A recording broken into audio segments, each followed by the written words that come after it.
Dostlar, assalamu alaykum. Bugün sizlere acayip narxda bir Cobalt maşınımızı obzor etib ötemiz dostlar. Etibar var size. Acayip bunlar. Özbekistan'da çıkan maşınların içinde en bir xatoylarından biri Cobalt Polat dostlar. 2023 yıl işlep çıkılgan.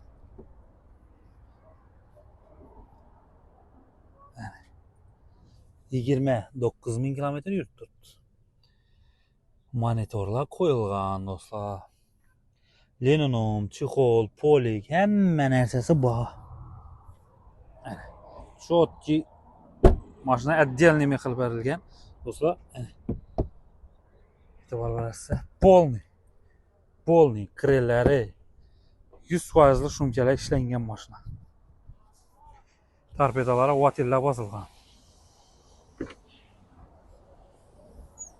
Arka bagaj e'tibor berasiz do'stlar. Minaman deb mer berib taxlangan mashina do'stlar. Mana. Zapaskilari tushmagan.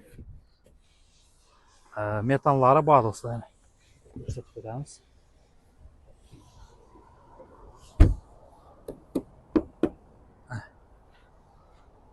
Dört balon taze. Zero Max diyen balonlardan basılgan maşinimiz dostlar. Avtomat korobka yani.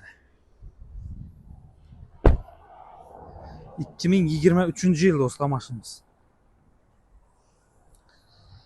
Narxına etibar berəsiz. Maşinimizin narxı 145 milyon.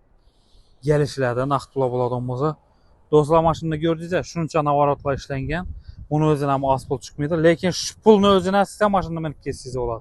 Yəni bank arkalı maşınımız 15 milyon son pul bilen gəlsənizə maşın nömer texpasport aldı sattı, sigorta, bank usluqları hemen ərsəsi içində 15 milyon bilen minib gedəsiz. 2023 yıl işlep çıkılan maşınımızdır. Dostlar, ayı 4,5 milyonlardan gələrdi qıdayda. Maşınımız yani çok kisat sənədə. Kraskisine gəl adam olsaq, şu bir krelinin yüzünde petnosu var.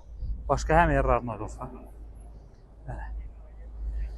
Maşınlarımız köp. Əmirabad avtozavada gələ bilərsiniz dostlar. Hər xil variantlarda çıxarıb etmişlər. Etibarlarınız üçün rəhmət.